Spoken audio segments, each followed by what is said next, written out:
It's meant a great deal. I mean, it's a gift getting to 24 years later, Winona Ryder's booking photo finally leaked, and it's causing chaos online. The image shows her right after the shoplifting arrest that destroyed her career. But fans aren't talking about the theft anymore. They're focused on something else entirely visible in this photo, something that suggests the whole story was a lie. Court records were sealed for a reason. This mugshot reveals why powerful people wanted it hidden. What you'll see in her face that night will break your heart. The truth was so much darker than Hollywood ever admitted. Winona Ryder came into the world at 11 in the morning on October 29, 1971, inside a barn in Winona County, Minnesota. Her parents lived on a commune and believed in doing things on their own, so much that they boiled shoelaces ahead of time to tie off the umbilical cord because they were nowhere near a hospital. Even her name carried a story, since the town of Winona came from a Dakota legend, and she grew up knowing that her birthplace was not just a place, but a symbol of the unusual life she was stepping into. Life on that rural land had no electricity and no TV, so she filled her days with books and stories. By the time she turned 3, her family had already taken her to Colombia to live with Chilean revolutionaries for a short while, and when they came back in 1974, they moved into a commune in Northern California. This constant movement and the deep conversations around her shaped how she saw the world, giving her a curiosity that set her apart long before Hollywood ever knew her name. Her father, Michael Horowitz, built a career as an antiquarian bookseller and archivist for Timothy Leary, the psychologist who became famous for his research into LSD. Leary even became Winona's godfather. Because of this, she grew up meeting people who had shaped entire movements. Allen Ginsberg visited, John Lennon visited. Their home in the Haight-Ashbury district buzzed with ideas about psychology, art, freedom, and consciousness. She listened to adults debate identity and rebellion while she was still too young to fully understand, yet she absorbed everything. Her father questioned mainstream education and media, and these ideas slipped into her thinking too. She learned early how to look at life from many directions, which later helped her take creative risks without fear. Her mother, Cynthia Palmer, wrote books and produced videos. She carried Irish roots and homeschooled Winona and her siblings on the 300-acre commune they shared with 7 other families. Life there moved slowly. There were nights when Winona read Alice in Wonderland and The Catcher in the Rye by flashlight under the redwoods because electricity was something other kids had, not her. And in the big barn, her mother screened old Hollywood films on a makeshift screen. Those black and white stories filled her imagination until she could almost feel the world they showed. The glamour, the quiet pain, the drama, all of it settled into her heart and planted the idea that she could someday live inside stories too. When Winona was 3, her family lived with Chilean revolutionaries in Colombia. And even though she was young, she carried the spirit of that time back with her. After they returned to the United States in 1974, they moved to a Northern California commune near Elk called Rainbow. It stretched across 300 acres and had no electricity, no TV, and no real sense of the outside world. People meditated together and ate together. They shared chores and took long, quiet walks through the land. Sometimes it felt freeing and warm. Other times, it felt lonely. The Rainbow Commune was linked to the Rainbow family, a group known for its commitment to peace and anti-authority beliefs. Growing up like that carved a strong sense of independence in her, something that later made her stand out in Hollywood, where most people moved in the opposite direction. By the time she turned 7, she was already dreaming of old Hollywood scenes because of those films in the barn. Her days revolved around reading, wandering outside, and listening to stories. At 10, her family moved to Petaluma, and that change hit her hard. School turned cruel quickly. Kids bullied her because she dressed in an androgynous style that reflected her commune life. The teasing became violence. Within 3 days of starting 7th grade, she was shoved into lockers and beaten until she needed stitches. They called her names and treated her like she did not belong. Shockingly, the school expelled her instead of the attackers, and she had to do her work at home for months. That moment built a quiet fear of school inside her, but it also sharpened her resilience. In 1983, after the bullying became too much, her parents enrolled her at the American Conservatory Theater in San Francisco. Classes there became the only place she felt safe. She went 3 times a week and learned improvisation and stage basics until her confidence slowly returned. Her first role was Hansel in a school play. Some kids still teased her, yet stepping on stage felt like breathing again. Acting became the space where she could lift herself out of loneliness and shape something meaningful from all the hurt. By 13, she was already performing at ACT when talent scouts saw her. They asked her to audition for Desert Bloom in 1986. She did not get the part, but her tape traveled far enough to reach Rob B. Roster, a major agent who signed her even though she had no formal training. That one moment turned her life, placing her on the road to Hollywood before she had even finished her teenage years. Her father's family carried Ashkenazi Jewish roots from Ukraine and Romania. They celebrated Passover in Brooklyn with her grandparents, mixing tradition with the free-spirited nature of her commune life. Those two worlds blended in her mind and made her feel both grounded and unconventional. She later drew on this inner mix when she played Jo March in Little Women, bringing pieces of her own upbringing into the role without even trying. When she was 9, a fire destroyed her home on the commune. Everything she owned vanished. She remembered feeling untethered afterward, as if the ground beneath her had been pulled away. That loss created a lifelong suspicion of material things and strengthened her habit of rebuilding herself again and again. Her real breakthrough came in her teens. In 1986, she debuted in Lucas at 15, playing Rena. The film cost under $6 million and earned $8.6 million at the box office. Critics loved its emotional honesty and noticed her maturity right away. That early spark pushed her into the spotlight of indie filmmakers who saw something rare in her. Soon she was being talked about as one of Hollywood's brightest young possibilities. 2 years later, she became Lydia Dietz in Beetlejuice at only 16. Her dry delivery and quirky spirit made the character unforgettable. She even tossed in a line that became iconic. The film earned $84 million worldwide and won an Academy Award for Best Makeup. Doors opened fast for her after that. She was suddenly the face of a new generation, someone who carried depth, even in the strangest roles. That same year, she took another risk with Heathers. Playing Veronica Sawyer in such a dark and twisted story shocked people. It only earned $1.1 million, yet it became a cult classic.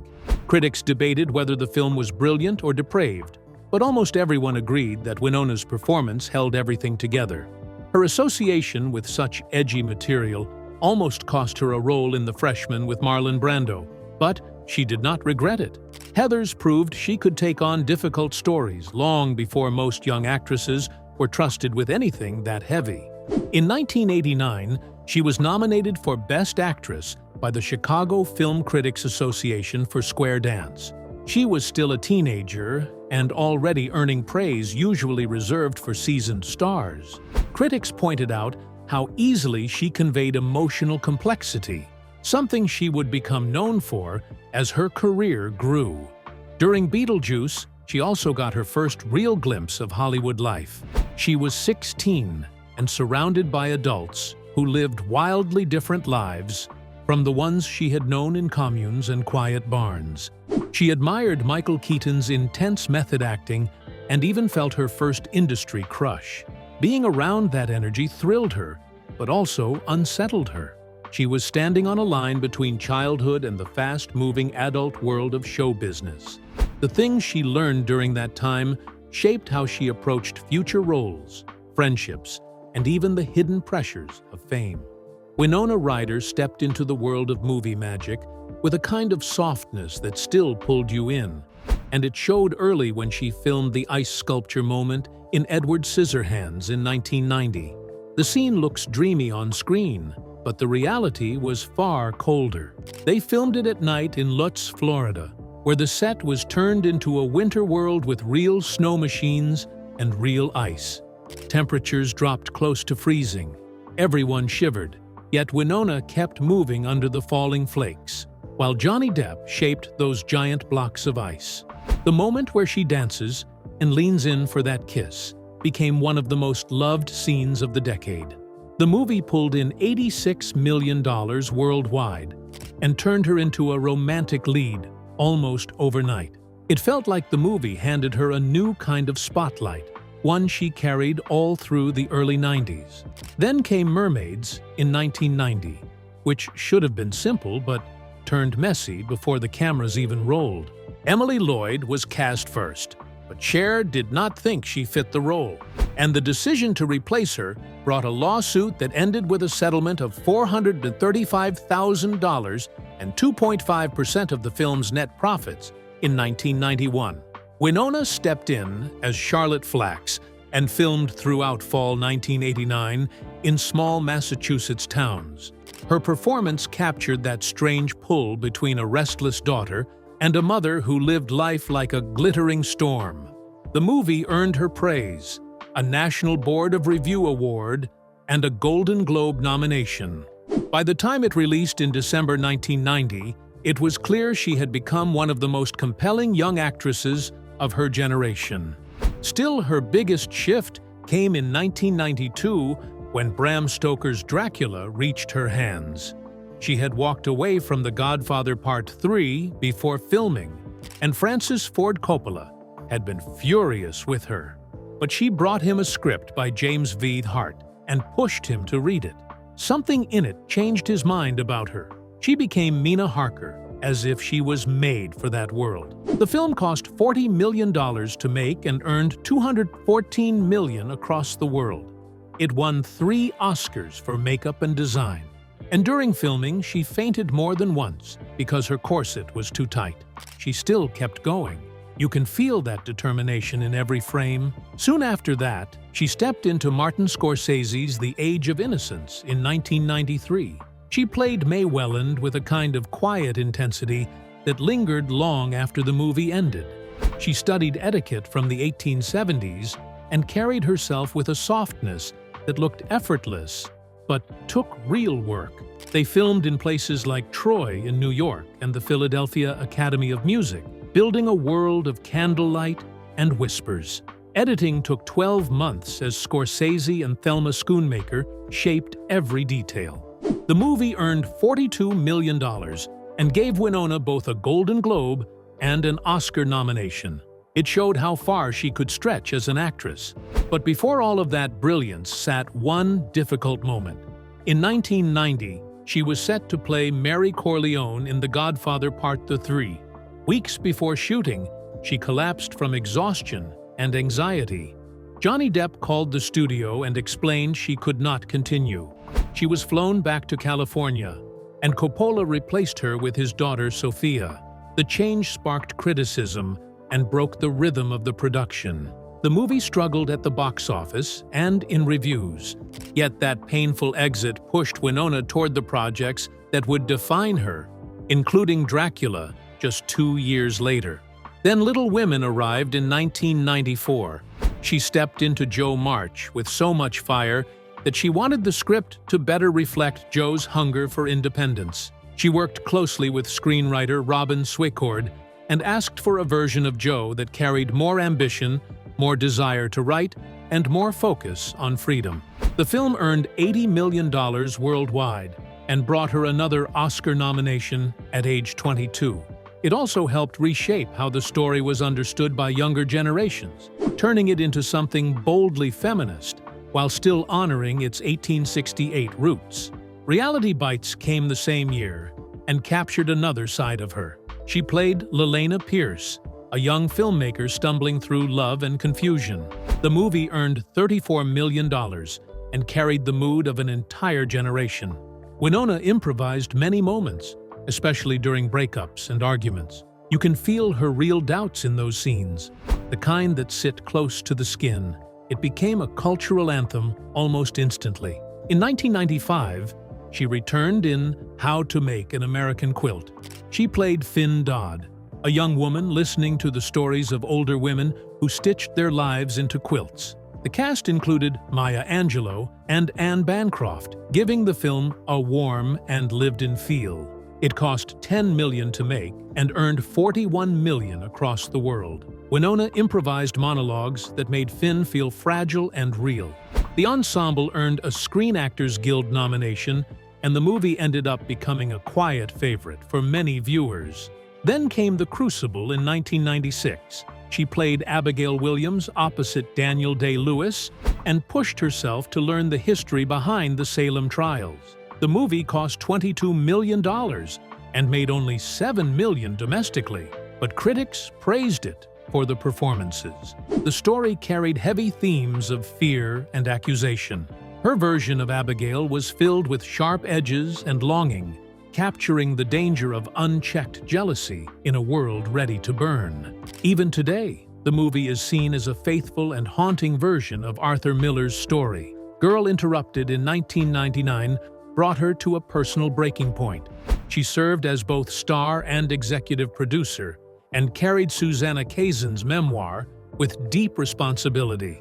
She was already struggling with anxiety and panic attacks following her breakup with Johnny Depp. Some days, she barely slept. Those feelings slipped into her performance and made it painfully honest. The movie earned $117 million worldwide and became a conversation starter about mental health, especially among young women who saw themselves in her quiet unraveling. Her romance with Johnny Depp had started back in 1989, when she was 17 and he was 26. He called it love at first sight, and they were engaged within months. In July 1990, he tattooed Winona Forever on his arm. After their breakup in 1993, he shortened it to Wino Forever. She later said it was her first real heartbreak and that she felt lost inside even while her career climbed. Depp said the tattoo reminded him of a real part of his life. Their 4-year relationship became a symbol of young Hollywood romance and heartbreak, and shaped them long after it ended. As the 1990s unfolded, she dated Evan Dando and Christian Slater during some of her most troubled years. She battled insomnia and anxiety. In 1991, she spent 5 days in a psychiatric hospital for sleep deprivation. These experiences later fed her performance in Girl Interrupted. She poured her fears and confusion into the character, making the role feel almost too raw. Her honesty inspired many of her fans to seek help for their own struggles. Winona Ryder walked into Saks Fifth Avenue on December 12, 2001 at around 4 in the afternoon, looking like any other celebrity who slipped in for a quick bit of shopping. The store had seen famous faces before, so nothing about her entrance drew attention, but the cameras caught every move as she wandered through racks of designer clothes and gently removed security tags from pieces she had chosen. She picked a $760 Marc Jacobs top and a $750 Yves Saint Laurent blouse, along with other high-end items, and eased them into her bag. It seemed calm until she stepped out onto the sidewalk. The alarms screamed, and security rushed after her. Inside her bag, they found $5,500 worth of unpaid merchandise. It was shocking because her on-screen characters often looked troubled, yet seeing her in this real moment made everything feel heavier. Police booked her for felony grand theft and drug possession, and the whole thing spread across front pages around the world. The search of her bag revealed something even stranger. Along with the stolen clothes were prescription painkillers, and not just a few. There were 40 Vicoprofen tablets, 2 Vicodin, 1 Percodan, 6 Valium, and 2 Percocet. There was also a syringe, and liquid Demerol and diazepam. She said the pills were for a broken arm, but court documents later showed a deeper pattern. She had collected prescriptions from at least 30 doctors between 1996 and 1998, which prosecutors called doctor shopping. Some of the drugs came from Dr. Arnold Loosman, a physician who was also providing pills to Courtney Love and later lost his license. Even though the drug charge was dismissed because she technically had valid prescriptions for some of the medicine, the connection still shadowed her explanations. Her trial in November 2002 lasted 6 days and felt like a stage play that spiraled out of control. Cameras waited outside each morning. Reporters filled every seat. She walked in wearing one of the stolen dresses, which turned into a joke among prosecutors who claimed it showed she did not feel guilty. Her attorney, Mark Garagos, said the whole thing was accidental and argued that emotional stress had made her act without thinking. The jury spent 23 hours deciding. They found her guilty of grand theft and vandalism, and the judge gave her 3 years of probation, 480 hours of community service, and more than $10,000 in fines, along with mandatory drug and psychological counseling.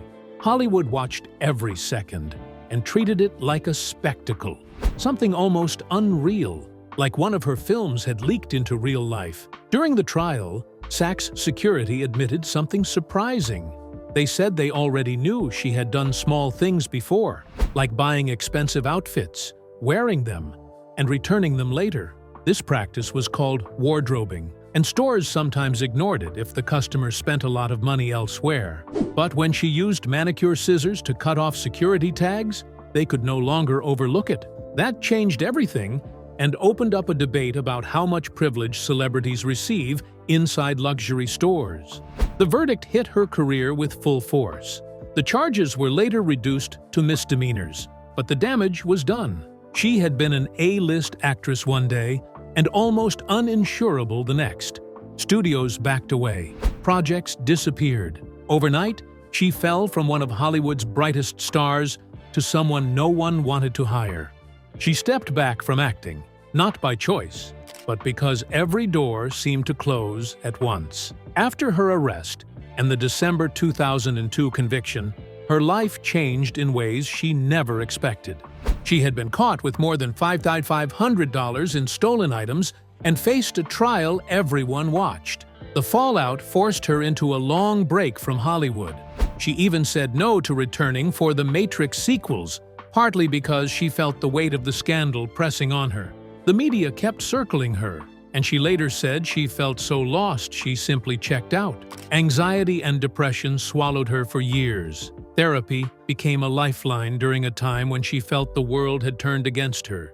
Nearly a decade passed, and that long pause became one of the most dramatic career collapses the industry had seen. In 2006, she slowly stepped back into the light with Richard Linklater's A Scanner Darkly. It was released on July 7, 2006, in only 17 theaters. Its first weekend earned $391,672, and its final worldwide total reached $7.6 million, just under its $8.7 million production budget. The film starred Keanu Reeves and Robert Downey Jr., and Ryder played Donna, a character drowning in the haze of drugs and paranoia. She pulled from real experiences with communes and counterculture ideals to shape her performance. The film did not make much money, but it marked a shift. She was choosing roles for meaning, not fame. It showed she was willing to rebuild slowly. By 2010, the internet had turned cruel. Memes about her 2001 arrest spread across social media and followed her everywhere. Cyberbullying wore her down until it pushed her into one of the darkest moments of her life. Friends later said there had been a real suicide scare. She was working on reshoots for a film called Stay when Philip Seymour Hoffman saw something was wrong. He stayed with her, talked her through the pain, and helped her steady herself. The endless jokes about her scandal made the old wound feel fresh again, but that support became one of the reasons she made it through. That same year, she appeared in Black Swan. She played Beth McIntyre, the fading ballerina whose world is falling apart. Her role was small, but powerful. The film earned more than $100 million worldwide, and the cast received an Ensemble Oscar nomination. Many believed she deserved a Best Supporting Actress nomination for her sharp, aching performance, but she was left out. Some critics wondered if her past still influenced how people judged her. Even so, this role marked a real turning point. She was stepping back into major films again.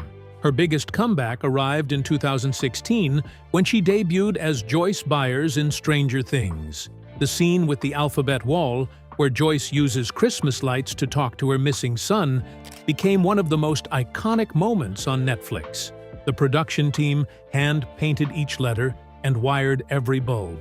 They had only one backup wall, so they had to get it right every time. Ryder poured her own emotional history into her performance, and she had lived much of Joyce's frantic energy. Season 1 became an $800 million global phenomenon, and people everywhere were talking about her again, but this time with admiration. Her role grew deeper as the seasons went on. Emmy buzz followed. Her pay increased. By Season 4, she earned $350,000 per episode. For Season 5, she and David Harbour were each paid around $9.5 million for the 8-episode final season. It was a massive return for someone Hollywood once pushed aside. It showed that her place in the industry had not only been restored, but strengthened. In 2015, she appeared in Show Me a Hero as Bunny Baxter, a politician struggling with corruption and conflict in Yonkers. Critics loved her subtle approach. She brought out the shadows in the character without making them loud. It was another sign of her growth as an actor. During Stranger Things filming, she suffered a real panic attack that mirrored Joyce's on-screen breakdowns. Production adjusted her schedule and added therapy breaks. Her honesty about mental health, shaped partly by her work on Girl, Interrupted, helped shift conversations in Hollywood toward more understanding and openness. She continued to explore complex roles. In the 2020 HBO miniseries The Plot Against America, she played Evelyn Finkel, a woman caught in rising anti-Jewish pressure within an alternate version of history. The role connected deeply to her own background. Born Winona Horowitz, she grew up in a culturally Jewish home and had family ties to counterculture icons like Timothy Leary. This part allowed her to bring her heritage into her art. Then came 2024, when she returned as Lydia Dietz in Beetlejuice. It opened the Venice International Film Festival on August 28th and arrived in theaters on September 6th. The film earned $452 million worldwide, with $294 million from the United States and $158 million internationally. Its $111 million North American opening was the second-best September debut ever. The original film had made $74.7 million in its lifetime, so the sequel soared far beyond it. At 52, Ryder became the first actress in history to cross $1 billion in global box office as a lead, a milestone built over 35 years. Stranger Things came to an end in late 2025 with Season 5. Joyce Byers took center stage as she faced the final fight against the Upside Down and Vecna. Ryder also stepped into an executive producer role, adding deeper themes about motherhood and survival. The 8-episode season was released in 3 volumes and tied up the fate of the Upside Down with emotional force. Fans praised her for the raw strength she brought to the character. By 2025, she was using her voice more than ever. She partnered with the Depression and Bipolar Support Alliance and talked openly about her struggles. She explained how overmedication and depression played roles in her old scandal. She reminded people that nearly 20% of American adults face mental health challenges each year. Her honesty gave many fans courage to seek help.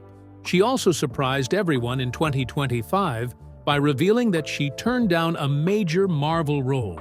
Even with the fame from Stranger Things, she chose to stick with indie work, including an upcoming Philip Roth adaptation. She said it was about staying true to herself and not letting blockbuster pressure shape her career. It was a bold move in an industry where many run toward franchise money. Now she stands at 54 with 2 Oscar nominations, a Golden Globe, and career earnings passing $2 billion at the box office. Younger stars talk about her the way she once talked about her own heroes. Zendaya has called her a model of strength and authenticity. Her journey from Heathers to Edward Scissorhands to Stranger Things and Beetlejuice shows how she keeps changing while staying unmistakably herself.